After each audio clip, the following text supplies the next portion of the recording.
Hey guys, it's Ariel. I have a message here for somebody. It's a little miniature journey here.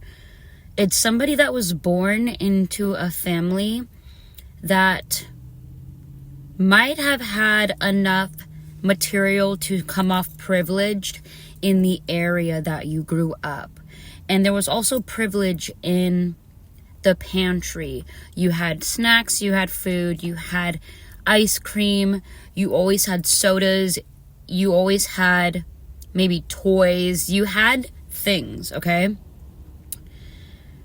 But you were so humbled in this, you were humbled in this privilege that you didn't even understand that it was privilege until you might have went to other people's houses and saw that they did not have what you had, which made you want to be giving. You wanted to share what you had instead of being like selfish. This is mine.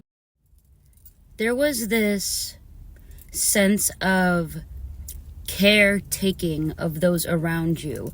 Your home was the place that people could go that allowed them to feel like they had family, they had safety, they had fun, they had meals, and they had toys, and they had things. I'm not saying they didn't have meals at their house, but I'm just saying your family might have been very giving, okay? You might have been on going to trips with your friends. Your parents or your guardians might have been the ones to throw bigger birthdays. You were a prince or a princess in your life. That's how you felt. You were taken care of. But there was this almost, man, it's hard to explain, shielding from the darkness in the world. You might have been shielded from the darkness in the world, okay?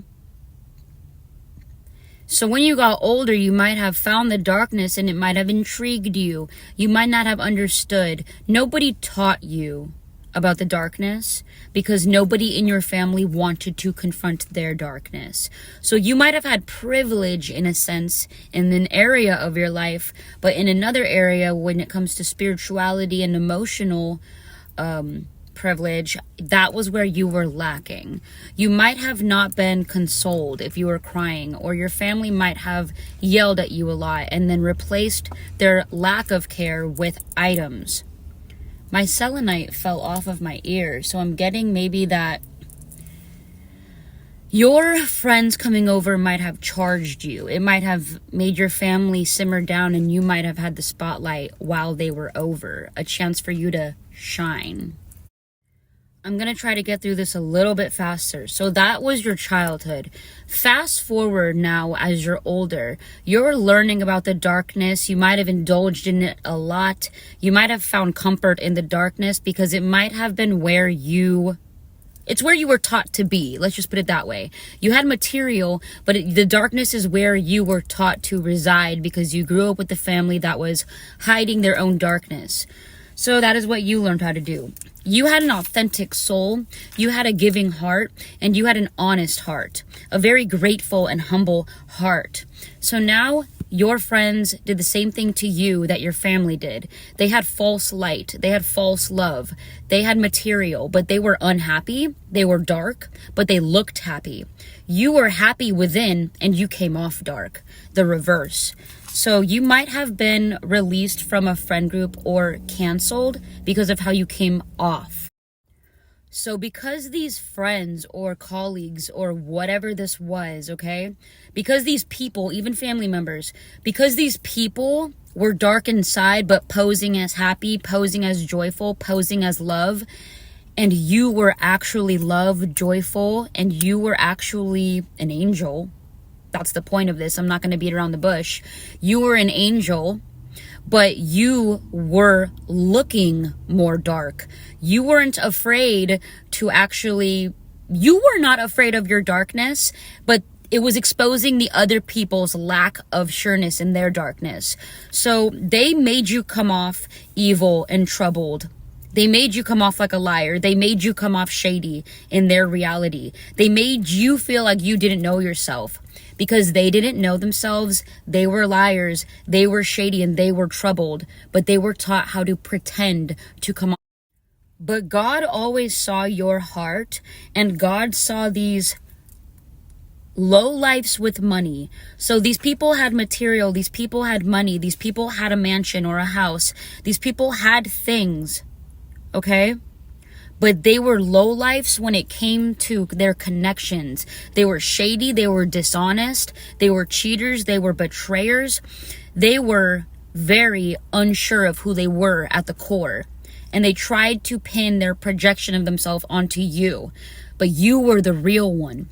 You are poised. You are calm. You are collected. You are real, authentic. You are loyal, and you are grateful. And that's what you were the entire time. But they made you come off. In their reality, they painted you out to be exactly what they were. This was to show you who you can and cannot trust. This was to teach you life lessons. And now you are aware of it. So I'm getting here that you pissed off minimum at least 3 people, minimum, and they started to bash your name. They started to create fictitious lies about your character. And this is what God had me write. The losers believed somebody does not want me to say this. The losers believed the lies about you. Because they did not have a lens of love. They did not have a lens, a perspective, a perception of godliness, of Christ consciousness. They followed what people were saying. The people that were painting you out to be exactly what they were. Losers believed the lies. And the true friends did not. Which was barely anybody. I'm so sorry this happened to you. And trust me, I resonate with this message. This is for somebody on my page. I'm not just telling my life story. This is because I understand it. God is very upset about the situation.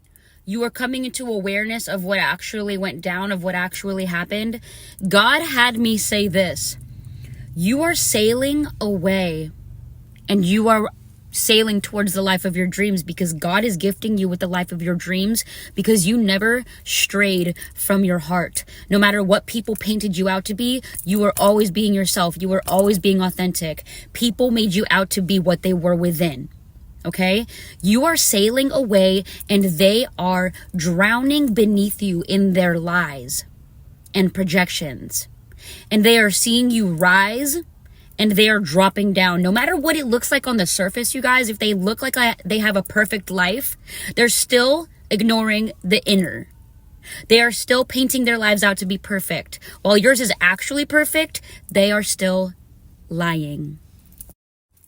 God had me take an extra little long on my break to get this message out. I have no fear, okay?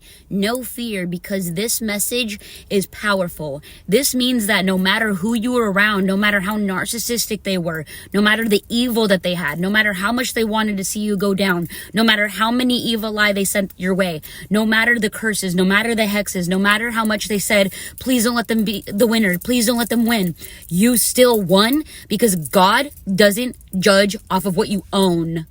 God judges on your soul, on your heart, on your intentions, and you always had pure intentions, and you always will, because that is who you are, and you never stopped being who you wanted to be, and that is amazing. These people are learning from you at this point. I love you guys. This is powerful. You are powerful. You hold Christ consciousness, and you are a loving earth angel. Thank you for watching.